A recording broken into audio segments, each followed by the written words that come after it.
सचिन का चेहरा तो ऐसे डब खड़ब है जैसे खाया हुआ समोसा होता है। ये भी पसंद आ गया। लेकिन ये देख लेना, मेरी हिम्मत है ना उसे पसंद कर लिया। आखिर ऐसा उन्होंने ਤੁਹਾਨੂੰ ਕੀ ਕਹਿ ਦਿੱਤਾ ਸੀ कि ਤੁਸੀਂ ਏਡੀ दूर चले गए और पीछे?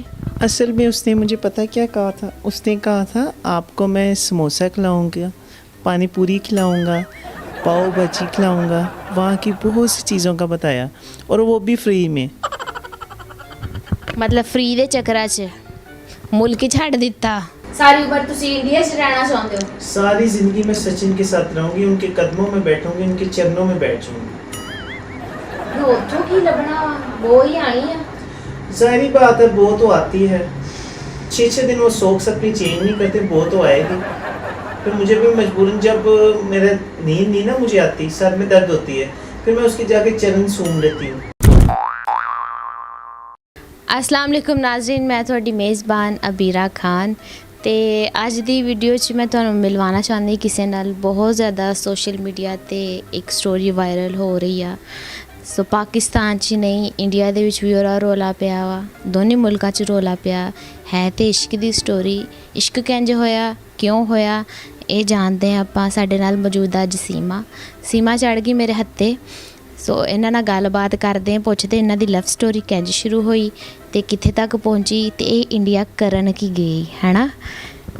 ਹਾਂਜੀ ਸੀਮਾ ਜੀ, ਕਿੱਦਾਂ? ठीक ठाक। ਅੱਛਾ, ਸਾਨੂੰ ਤੁਸੀਂ ਇਹ ਦੱਸੋ, ਕਿਉਂਕਿ ਬਹੁਤ ਸਾਰੇ ਲੋਕ ਜਾਣਨਾ ਚਾਹੁੰਦੇ ਆ, ਤੁਸੀਂ ਪਾਕਿਸਤਾਨ 'ਚ ਪਹਿਲੇ ਰਹਿੰਦੇ ਸੀ। ਪਾਕਿਸਤਾਨ 'ਚ ਤੁਸੀਂ ਕਿੱਥੇ ਰਹਿੰਦੇ ਸੀ? मीनारे पाकिस्तान के पास।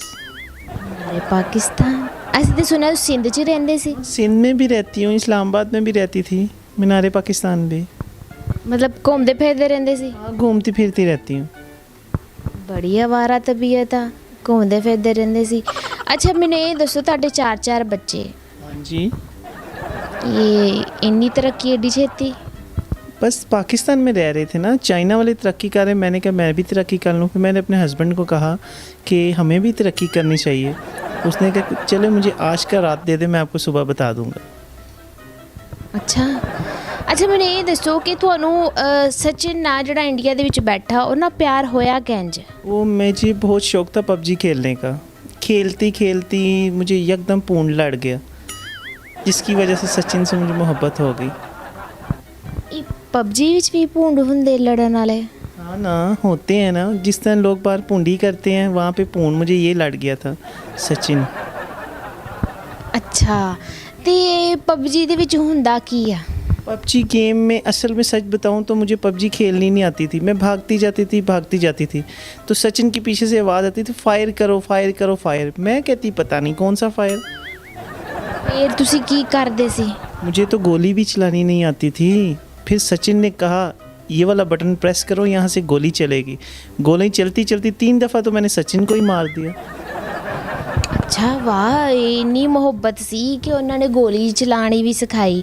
ਅੱਛਾ, ਫਿਰ ਇੱਕਦਮ ਕੀ ਹੋਇਆ ਕਿ ਗੇਮ ਖੇਡਦੇ ਖੇਡਦੇ ਇੱਕਦਮ ਹੀ ਤੁਸੀਂ ਇੰਡੀਆ ਚਲੇ ਗਏ? गेम खेलते खेलते असल में सचिन से हो गई थी मुझे मोहब्बत ज़्यादा।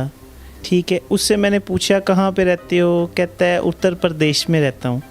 ठीक है, फिर मैंने बातें करते करते मैसेंजर पे बात हुई, फिर मैंने व्हाट्सएप पे बात की, फिर करके मैंने उससे उसका घर का एड्रेस पूछा। जब उसने मुझे पूरा एड्रेस बताया, फिर उसके हफ्ते बाद वो ऑफ़लाइन हो गया। मैं बहुत परेशान हो गई थी, मुझे उससे मोहब्बत ज़्यादा हो गई थी, जिसकी वजह से परेशानियाँ बढ़ती जा रही थी। ना मेरा दिन होता था ना रात होता था, मैं रोती रहती। ਅੱਛਾ, ਸਚਿਨ ਦੇ ਵਿੱਚ ਐਸਾ ਕੀ ਪਸੰਦ ਆਇਆ ਕਿ ਆਪਣਾ ਮੁਲਕ ਛੱਡਣਾ ਪੈ ਗਿਆ? सचिन का चेहरा तो ऐसे डब खड़ब है जैसे खाया हुआ समोसा होता है। ਇਹ भी पसंद आ गया। लेकिन ये देख लेना, मेरी हिम्मत है ना उसे पसंद कर लिया। आखिर ऐसा उन्होंने ਤੁਹਾਨੂੰ ਕੀ ਕਹਿ ਦਿੱਤਾ ਸੀ कि ਤੁਸੀਂ ਏਡੀ दूर चले गए और पीछे? असल में उसने मुझे पता क्या कहा था, उसने कहा था आपको मैं समोसा खिलाऊंगा, पानी पूरी खिलाऊंगा, पाव भाजी खिलाऊंगा, वहाँ की बहुत सी चीज़ों का बताया, और वो भी फ्री में। मतलब फ्री ਦੇ ਚੱਕਰਾਂ 'ਚ ਮੁਲਕ ਛੱਡ ਦਿੱਤਾ। ਅੱਛਾ, ਜੇ ਤੁਸੀਂ ਉੱਥੇ ਗਏ ਤੇ ਉੱਥੇ ਦੇ ਲੋਕਾਂ ਦਾ ਕੀ ਰਿਐਕਸ਼ਨ ਸੀ? वहाँ पे मैं जब गई तो सबसे पहले तो लोग मुझे ऐसे ऐसे घूरियाँ डाल के देख रहे थे, जैसे सर्कस में कोई नई बांदरी आ जाती है। ਅੱਛਾ ਤੇ ਮਤਲਬ ਬਾਕੀ ਤੇ ਸ਼ੈਵਾਂ ਸਹੀ ਆ, ਜਿਸ ਤਰ੍ਹਾਂ ਹੁਣ ਲੋਕ ਤੁਹਾਨੂੰ ਕਹਿ ਰਹੇ ਤੁਸੀਂ ਤੇ ਆਪਣਾ ਮਜ਼ਹਬ ਵੀ ਚੇਂਜ ਕਰ ਲਿਆ, ਇਹ ਕਿਉਂ? ये मैंने देखा, मुझे सचिन से मोहब्बत हो गई थी, वो हिंदू था, ठीक है, इस वजह से मुझे भी उसके मज़हब में चेंज होना पड़ा, जिसकी वजह से मैंने मज़हब अपना चेंज कर लिया। ਨਹੀਂ ਉਂਝ ਹੀ ਤੁਸੀਂ ਹੁਣ ਸੱਜਦੇ ਸਿੰਦੂਰ ਲਾਇਆ, ਉਂਝ ही ਕੀ ਕਰਦੇ ਹੋ? ये देखिए ना, आपको पता है ना, जब ये कहावत बनी हुई है, खरबूजे को देख के खरबूजा रंग बदलता है, तो वो मेरा खरबूजा था, मैं उसकी खरबूजी थी, इस वजह से मैंने भी अपने आप को उसी रूप में ढाल लिया। ਅੱਛਾ ਮੈਨੂੰ ਇਹ ਦੱਸੋ, ਇੱਕ ਐਂਕਰ ਨੇ ਤੁਹਾਨੂੰ ਪੁੱਛਿਆ ਕਿ ਤੁਸੀਂ ਮੁਸਲਮਾਨ ਹੋ ਤੇ ਨਮਾਜ਼ਾਂ ਦਾ ਪਤਾ ਵਾ, ਤੇ ਤੁਸੀਂ ਅੱਗੇ ਕੀ ਜਵਾਬ ਦਿੱਤਾ ਸੀ? असल में ना, मैं सचिन की मोहब्बत में इतनी डूब गई थी कि मुझे कुछ याद नहीं रहा। मुझे तो यकीन करें, 1 साल होने वाला है कि मैं उससे मोहब्बत जब की स्टार्ट की, वही कपड़े पहन के बैठी हूँ। ਲੱਗ ਰਿਹਾ ਬਾਲਾਂ ਤੋਂ ਵੀ ਕਿ 1 ਸਾਲ ਹੋ ਗਿਆ ਤਕਰੀਬਨ, ਹੈ ਨਾ? प्यारे हैं ना मेरे बाल। वाकई बहुत प्यारे, जुआ भी पै गई होनी हुन तक ते। हाँ, वो जब मैं लाहौर में थी ना, तो चिड़ियाघर जब मैं जाती थी ना, वहाँ से बांदर पकड़ के मुझे जुएं निकाल देते थे। हाँ हुन ते वो भी सहूलत नहीं रही होनी। खैर ताड़ी चुन्नी डिग गई नीचे। चुन्नी की खैर, अब मैं हिंदुस्तान में हूँ ना, यहाँ पे चुन्नी या चुन्ना कुछ भी नहीं होता, यहाँ पे मुन्ना ही मुन्ना होता है। हैं अच्छा चलो खैर, बाकी ਤੁਹਾਨੂੰ ਨਾ ਨਮਾਜ਼ਾਂ ਦਾ ਪਤਾ, ਨਾਮ ਵੀ ਨਹੀਂ ਤੁਹਾਨੂੰ ਯਾਦ ਸੀ, ਨਾਮ ਵੀ ਤੁਸੀਂ ਭੁੱਲ ਗਏ, ਕਲਮਾ ਵੀ ਤੁਹਾਨੂੰ ਯਾਦ नहीं, पहला कलमा तो बच्चे ਨੂੰ आंदा, फिर ਤੁਹਾਨੂੰ क्यों नहीं आंदा? मैंने आपको बताया ना, जब मोहब्बत होती है ना, मोहब्बत अंधी होती है।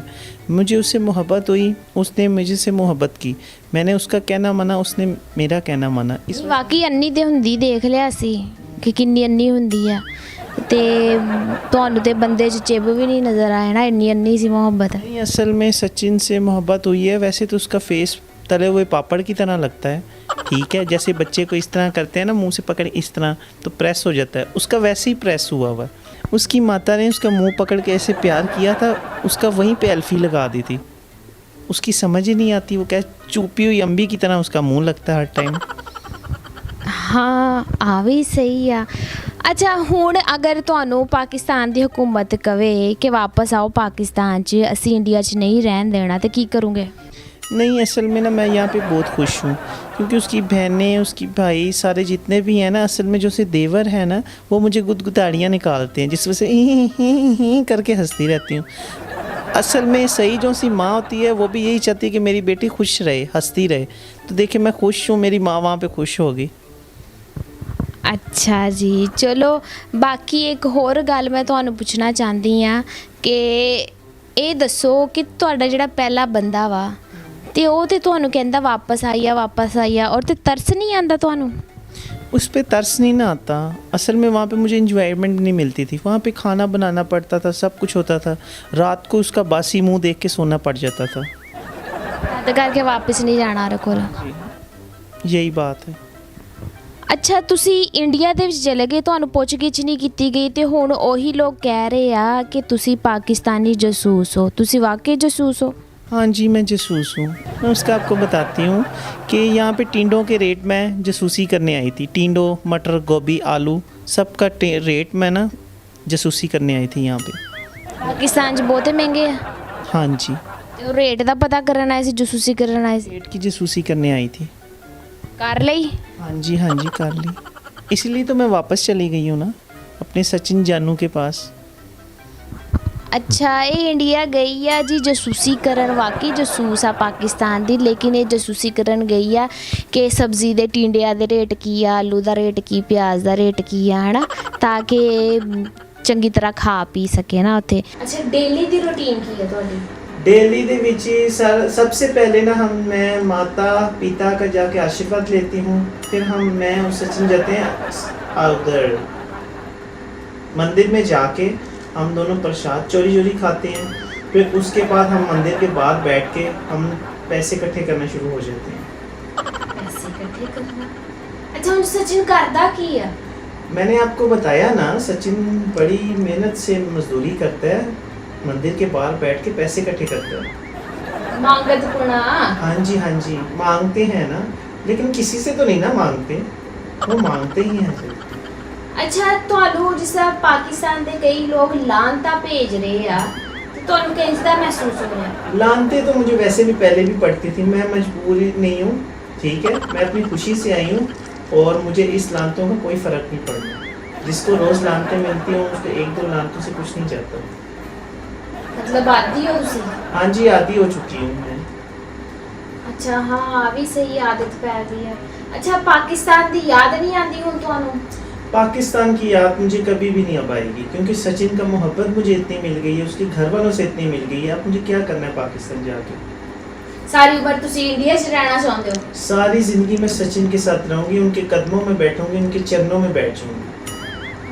ਫਿਰ ਉੱਥੋਂ ਕੀ ਲੱਭਣਾ ਵਾ? वो ही आनी है। ज़ाहिरी बात है, वो तो आती है, 6-6 दिन वो सोख अपनी चेंज नहीं करते, वो तो आएगी। फिर मुझे भी मजबूरन जब मेरा नींद नहीं ना मुझे आती, सर में दर्द होती है, फिर मैं उसके जाके चरण सूंघ लेती हूँ, फिर उसी वजह से मुझे नींद आ जाती। गोली मुझे कोई असर नहीं करती, सचिन की सोक्स जो सी है ना वो मुझे असर कर जाती है। ਹਾਂ ਬੜਾ ਦਮਾ ਸੋਚਦੇ ਵਿੱਚ ਕਿ ਮਤਲਬ ਤੁਹਾਨੂੰ ਨੀਂਦ ਆ ਜਾਂਦੀ। ਅੱਛਾ ਤੁਸੀਂ ਕੀ ਹੁਣ ਆਵਾਮ ਨੂੰ ਕੋਈ ਪੈਗਾਮ ਦੇਣਾ ਚਾਹੁੰਦੇ ਹੋ? ਕੀ ਕਹਿਣਾ ਚਾਹੁੰਦੇ ਹੋ ਜਿਹੜੇ ਲੋਕ ਕਹਿੰਦੇ ਆ ਪਾਕਿਸਤਾਨ ਆਇਓ ਜਾਂ ਮਜ਼ਹਬ ਕਿਉਂ ਚੇਂਜ ਕੀਤਾ, ਲਾਨ ਤਾਨ ਕਰ ਰਹੇ ਆ, ਜਾਂ ਕਈ ਲੋਕ ਕਹਿੰਦੇ ਜਸੂਸ ਆ? देखिए, जासूसी मैंने किसी की की नहीं, टिंडे मटर गोभी की जासूसी की है भाई, इधर इतने की है वहाँ पे उतने की दे रहे हैं। इस वजह से हमारे जो से है ना ये मोदी सरकार, उन्होंने भी चीज़ें सस्ती कर दी है। ਤੁਹਾਡੀ ਜਸੂਸੀ ਦੀ ਵਜ੍ਹਾ ਤੋਂ? हाँ जी, ताकि हमारा भारत जो सा माता है ना, भारत माता, वो परेशान ना हो। ਚਲੋ ਖੈਰ ਤੁਸੀਂ ਦੇਖਿਆ ਕਿ ਅਸੀਂ ਸੀਮਾ ਦਾ ਇੰਟਰਵਿਊ ਕੀਤਾ ਤੇ ਉਹ ਐਡੀ ਮੁਹੱਬਤ ਦੇ ਵਿੱਚ ਖੁੱਬੀ ਹੋਈ ਆ। ਉਹਨੇ ਕਿਹਾ ਕਿ ਨਾ ਮੈਨੂੰ ਨਮਾਜ਼ਾਂ ਯਾਦ ਆ, ਮੈਂ ਮੁਸਲਮਾਨ ਸੀ, ਨਾ ਮੈਨੂੰ ਪਤਾ ਕਿੰਨੀਆਂ 'ਚ ਰਕਾਤਾਂ ਹੁੰਦੀਆਂ, ਨਾ ਮੈਨੂੰ ਪਹਿਲਾ ਕਲਮਾ ਤੇ ਹਾਲਾਂਕਿ ਬੱਚੇ ਨੂੰ ਆਂਦਾ ਵਾ, ਇਹਨੂੰ ਕਲਮਾ ਵੀ ਨਹੀਂ ਆਂਦਾ, ਇਹਨੂੰ ਕੁਛ ਵੀ ਨਹੀਂ ਆਂਦਾ। ਹਾਂ ਬਸ ਬਾਕੀ ਤੁਸੀਂ ਸੁਣ ਲਿਆ ਕਿ ਮੁਹੱਬਤ ਇੰਨੀ ਆ ਕਿ ਉਹ ਗਸ਼ ਖਾ ਡਿੱਗ ਰਹੀ ਆ, ਉਹਨੂੰ ਦੁਨੀਆ ਦੀ ਕੋਈ ਪਰਵਾਹ ਨਹੀਂ ਆ। ਔਰ ਰਹੀ ਲਾਨ ਤਾਨ ਦੀ ਗੱਲ, ਉਹ ਕਹਿੰਦੀ ਪਹਿਲੇ ਵੀ ਪੈਂਦੀਆਂ ਸੀ, ਲਾਨ ਤਾਂ ਹੁਣ ਵੀ ਪੈ ਰਹੀਆਂ, ਕੋਈ ਫਰਕ ਨਹੀਂ ਪੈਂਦਾ। ਚਲੋ ਆਪਣੀ ਪੀਰਾਂ ਨੂੰ ਇਜਾਜ਼ਤ ਦਿਓ, ਤੁਹਾਡੇ ਨਾਲ ਜਲਦੀ ਮੁਲਾਕਾਤ ਹੋਏਗੀ ਨਵੀਂ ਵੀਡੀਓ ਦੇ ਵਿੱਚ। ਤੇ ਇੰਝ ਤੁਸੀਂ ਵੀਡੀਓ ਨੂੰ ਲਾਈਕ ਕਰੋ, ਸ਼ੇਅਰ ਕਰੋ, ਉਹਦੇ ਤੇ ਕਮੈਂਟਸ ਕਰਨਾ ਤੇ ਸ਼ੇਅਰ ਲਾਜ਼ਮੀ ਕਰਨਾ। ਅੱਲਾਹ ਹਾਫਿਜ਼।